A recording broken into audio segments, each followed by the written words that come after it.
So guys अब सिर्फ बचे हैं 6 दिन सीयूईटी एग्जाम में एंड आई नो काफ़ी सारे स्टूडेंट होंगे जिन्होंने इतने अच्छे से तैयारी नहीं करी है इस एग्जाम की एंड वो काफ़ी ज़्यादा स्ट्रेस में होंगे कि वो क्या करें एंड वो बार बार सर्च कर रहे होंगे different strategies for CUET exam CUET UG 2026 and different different लोग डिफरेंट डिफरेंट बातें कर रहे होंगे जो कि एक कन्फ्यूजन ही क्रिएट करे क्लैरिटी की जगह।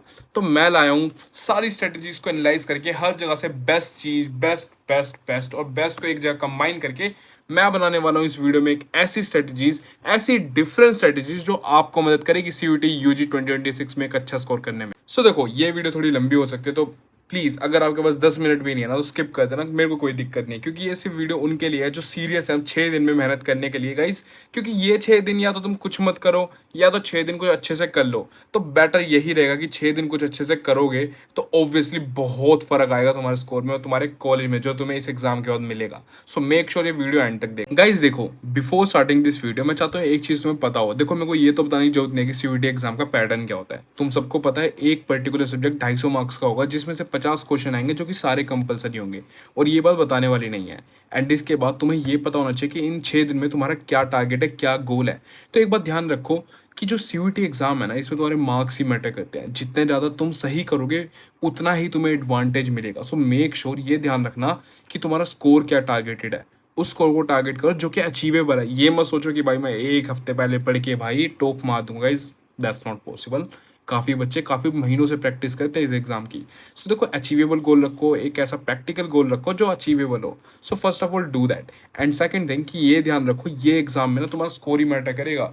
No matter what. अगर तुमने ये 6 दिन अच्छे से यूटिलाइज कर लिए, ऑन द अदर हैंड कोई एक ऐसा स्टूडेंट है जो भी बहुत ओवर कॉन्फिडेंस में 6 दिन को ध्यान से नहीं देखेगा, तो ऑब्वियसली तुम उससे बहुत आगे होने वाले हो अगर तुमने ये 6 दिन मेरे तरीके से बिता दिए या फिर जैसे मैं एडवाइस करूंगा वैसे तुमने ये 6 दिन को यूज करा।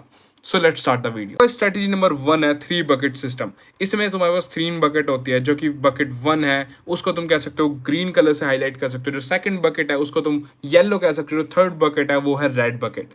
सो देखो फर्स्ट बकेट जो है ग्रीन बकेट वो तुम्हारे ऐसे कॉन्सेप्ट है ऐसे टॉपिक्स है जो तुम्हें भाई 80 to 90% आते ही आते हैं। उसमें अगर मैं बेसिकली कुछ भी पूछ लूंगा ना तो सारे बच्चे कह देंगे कि भाई ये तो मेरे को पता है, ये तो आंसर बिल्कुल ठीक है जो मेरे को आता है। सेकंड बकेट है तुम्हारी येलो बकेट। ये जो बकेट है ना गाइस इट्स लाइक कि 40 to 50 हाफ हाफ तुम्हें आता है कि भाई मेरे को पूरा 50-50 श्योर हूँ 50-50 नहीं। सो ये वो वाले कॉन्सेप्ट है जो तुम्हें अश्योरिटी ठीक ठाक है बट पूरे भी श्योर नहीं हो।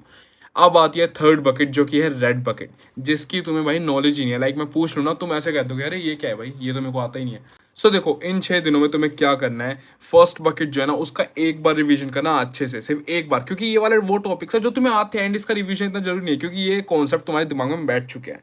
सेकेंड बकेट जो है येलो बकेट, यही तुम्हारी गोल्डन माइन है क्योंकि ये वो टॉपिक्स है जो कि तुम्हें 50-50 ऑलरेडी पता है बट दिक्कत है क्लैरिटी नहीं है। अब क्लैरिटी लाने के लिए क्या करोगे, तुम इनको जब रिवाइज करोगे ना इन 6 दिनों में तो वो जो होंगे सीधा 40 to 50% जो तुम्हारी क्लैरिटी होगी वो ग्रीन बकेट वाले लेवल की तरह हो जाएगी जो कि 80 to 90% हो जाएगी। जैसे ही तुम ये येलो बकेट वालों को मास्टर कर लोगे ना तुम्हारा स्कोर इतना बूस्ट करेगा और ऐसे जाएगा ना ऊपर कि गाइस तुम्हारे बहुत अच्छे मार्क्स आने वाले हैं। बट एक चीज ध्यान रखना, रेड बकेट जो बकेट नंबर 3 थी उस पर ध्यान नहीं देना है क्योंकि इन 6 दिनों में अगर तुम कोई भी नया कंटेंट लेके आओगे और अपने दिमाग में डालोगे यहाँ से भी यहाँ से भी यहाँ से भी, तो क्या होगा वो एक कान से निकलेगा दूसरे कान से भी निकलेगा क्योंकि वो नहीं रुकने वाला guys. And the best thing जो तुम इन 6 दिनों में कर सकते हो वो यही है, जो चीजें तुम्हें आती है उनको मास्टर करो और जिन चीजों में क्लैरिटी नहीं है, मतलब क्लैरिटी है बट इतनी नहीं है, उनको मास्टर करो। न्यू थिंग्स न्यू कॉन्सेप्ट्स भूल जाओ, जो चीज आती है उन्हें मास्टर करो। इस पे तुम्हारा फोकस होना चाहिए स्ट्रेटेजी नंबर 1 में। So guys now the strategy number 2 जिसमें आएंगे आपके सीयूईटी यूजी के पीवाईक्यूज जो अभी तक हो चुके हैं 2022 से लेके, एंड उसमें आने वाला पैटर्न, जो पैटर्न की आप 3 टीयर में डिवाइड कर सकते हो, टीयर 1, टीयर 2, टीयर 3।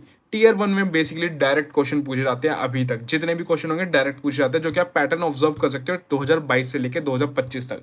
टीयर 2 में ऐसे क्वेश्चंस आएंगे जो कि कॉन्सेप्ट बेस्ड होंगे। अगर आपको कॉन्सेप्ट की नॉलेज है, कॉन्सेप्ट याद है, कॉन्सेप्ट समझ में आए तो आप अचीव को कर सकते हो सॉल्व। एंड टीयर 3 में ऐसे क्वेश्चंस आते हैं जिनके लिए आपको डिफरेंट कॉन्सेप्ट की नॉलेज होनी चाहिए क्योंकि इसको कंबाइन हो कहेंगे। अब जब दो कॉन्सेप्ट का कंबाइन करोगे, आपको एक कॉन्सेप्ट की नॉलेज है दूसरे की नहीं है, तो आप दोनों को नहीं कर पाओगे ऑब्वियसली क्योंकि आप सोल्व ही नहीं कर पाओगे, क्लैरिटी नहीं है। So that's the thing in this type of like the tier 3 questions में ये थिंग होती है। एंड उसके बाद एक चीज ध्यान रखना, पढ़ने से पहले पीवाईक्यूज अगर अभी तक नहीं देखे तो पीवाईक्यूज सारे देखो क्योंकि पीवाईक्यूज ही आपकी मार्क्स बढ़ाएंगे क्योंकि वही ऐसी चीज है, क्योंकि पीवाईक्यूज रिपीट होते हैं मानो या ना मानो लैंग्वेज रिपीट होगी, क्वेश्चन के टाइप्स रिपीट होंगे, क्वेश्चन भी रिपीट होते हैं बट इतने नहीं, बट उनकी लैंग्वेज, उनका टाइप और उनका फॉर्मेट हमेशा रिपीट होता है। तो मेक श्योर पीवाईक्यूज एनालाइज करो, देखो किस सब्जेक्ट में से बार बार क्या उठा के पूछा जा रहा है, कौन से चैप्टर की कितनी वेटेज है, ये तुम्हें क्लियरली दिख जाएगा अगर तुमने पीवाईक्यूज देखे। सो या पीवाईक्यूज पे ध्यान दो। स्ट्रेटजी नंबर 3 गाइस, ये वाली जो स्ट्रेटजी है बहुत इंपॉर्टेंट है क्योंकि ये बेस्ड है लैंग्वेज पेपर के ऊपर। द ओनली थिंग मेरा सीयूईटी स्कोर जिसकी वजह से गिरा था यूजी के टाइम पे, वो था लैंग्वेज। क्योंकि मेरे डोमेन में काफ़ी अच्छे मार्क्स आए थे बट ओनली लैंग्वेज पेपर ऐसा था जिसमें मेरे नंबर गिरे थे। द ओनली थिंग कि मैं ओवर कॉन्फिडेंस था लैंग्वेज को लेके। गाइस लैंग्वेज कौन ही पढ़ता है, it's like easy, comprehension based आएगा, सेंटेंसेस आएंगे, वही पढ़ के वही करना होता है। सो मैंने सोचा क्या करना है, इनकी प्रैक्टिस क्यों करनी। बट द थिंग इज इसमें आपकी स्पीड मैटर करती है। जिसकी सबसे ज़्यादा स्पीड होगी, जिसकी सबसे ज़्यादा प्रैक्टिस होगी कॉम्प्रिहेंशन को लेके, different vocabulary, sentence, different grammar को लेके, वो बंदा सबसे जल्दी मतलब सबसे ज़्यादा इस पेपर में स्कोर कर पाएगा। सो मेरी तरह गलती मत करना, इस पेपर की, लैंग्वेज पेपर की डेली प्रैक्टिस करो। जितने अभी तक मॉक्स हैं, पीवाईक्यूज हैं, उसमें कॉम्प्रिहेंशन की प्रैक्टिस करो, आराम से पूरा बैठो। जितनी तुम्हारी स्पीड बढ़ेगी ना इस एग्जाम में, उतना तुम अच्छा स्कोर कर पाओगे लैंग्वेज में। सो बिल्कुल भी इग्नोर मत करना लैंग्वेज पेपर को, क्योंकि लैंग्वेज पेपर तुम्हारा स्कोर बिल्ड करता है, आगे लेके जाएगा, तुम्हें अच्छा कॉलेज दिलाएगा। And now strategy number 4। So guys देखो, मॉक टेस्ट, सबने तुम्हें बताया कि मॉक टेस्ट दो, मॉक टेस्ट दो, बट किसी ने क्या ये बताया कि मॉक टेस्ट देना कैसे यार, क्यों देना है। सो गाइस देखो, मॉक टेस्ट देने का ना एक तरीका होता है। फर्स्ट ऑफ ऑल ये देखो, एक बंदा है जो सोचता है कि भाई मेरे तो 50 में से 45 क्वेश्चंस बढ़िया बन रहे हैं, मेरा तो बहुत अच्छा स्कोर आएगा। बट द थिंग इज, उन 45 क्वेश्चंस पे ध्यान मत दो जो सही हुए। वो जो 5 क्वेश्चन तुम्हारे गलत हुए ना उस पीवाईक्यू में, सॉरी उस मॉक में, उस पे ध्यान दो कि क्या गलती थी उस मॉक में जो तुमने वो 5 क्वेश्चन गलत कर दिए।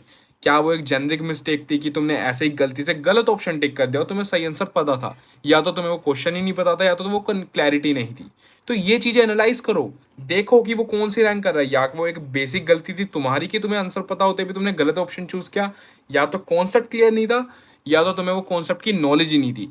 ऐसे एक लिस्ट बनाओ, उसकी एनालाइज करो, उसकी लिस्ट बनाओ कि ये क्वेश्चन में ये दिक्कत हुई, ये क्वेश्चन जो मैंने गलत किया ये इसलिए मैंने गलत किया, एंड उसको रोज रात को रिवाइज करो और सुबह एक बार नजर मार लो 15-20 मिनट के लिए।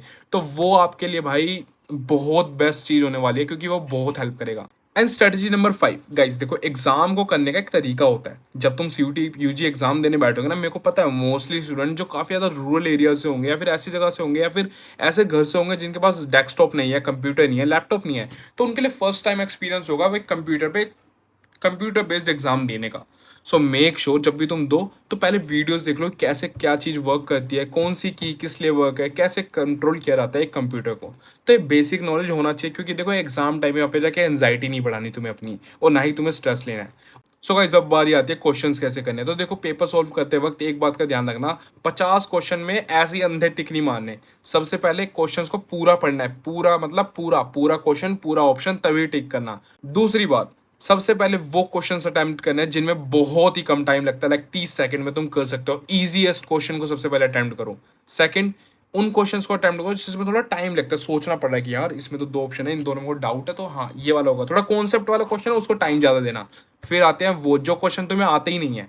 सो गाइज इसमें आपको एक काफ़ी ज़्यादा ट्रिक यूज़ करनी पड़ती है, एलिमिनेशन ट्रिक, जो कि मैं अगली नेक्स्ट वीडियोस में जरूर बताऊंगा। बट ध्यान रखना ऐसे क्वेश्चन जो तुम्हें नहीं आते वो लास्ट में करना है, क्योंकि लास्ट में जो टाइम बचेगा तुम्हें उसमें लगाना है, बट जो क्वेश्चन आते हैं उनको सबसे ज़्यादा अपना टाइम देना है। So yeah guys that's the video. So hi guys, these are the few strategies जो तुम्हें इन लास्ट 6 डेज में फॉलो करनी है, बट मेक श्योर कि तुम उनको अच्छे से फॉलो करो, क्योंकि ये प्रैक्टिकल एंड इजीली फॉलो भी हो जाएंगी। क्योंकि मैंने बाकी वीडियोस देखी उसमें तो सब कहते हैं कि गाइज सब कर लो सब कर लो, बट गाइज वो पॉसिबल नहीं है। सो मेक श्योर तुम इन स्ट्रेटेजीज को फॉलो करो, बट एक चीज़ का जरूर ध्यान रखना, इन लास्ट 6 डेज में एग्जाम आने वाला है, बहुत क्लोज है। तो मेक श्योर तुम एक अच्छी नींद लो, क्योंकि एक अच्छी नींद लोगे तो तुम्हारा माइंड हेल्दी रहेगा, माइंड हेल्दी रहेगा तो अच्छे से रिवाइज कर पाओगे। अगर वीडियो अच्छी लगी और ऐसी अच्छी अच्छी ट्रिक्स लेके आने वाला हूँ इन लास्ट 6 डेज के लिए इस सीयूटी यूजी एग्जाम के लिए, जिससे तुम एक अच्छा स्कोर कर पाओ। अगर तुम्हारी तैयारी उतनी अच्छी नहीं है, फिर तुम मास्टर करना चाहते हो सीयूटी यूजी को, सो मेक श्योर इस चैनल को फॉलो करो एंड सब्सक्राइब कर लो। बाय।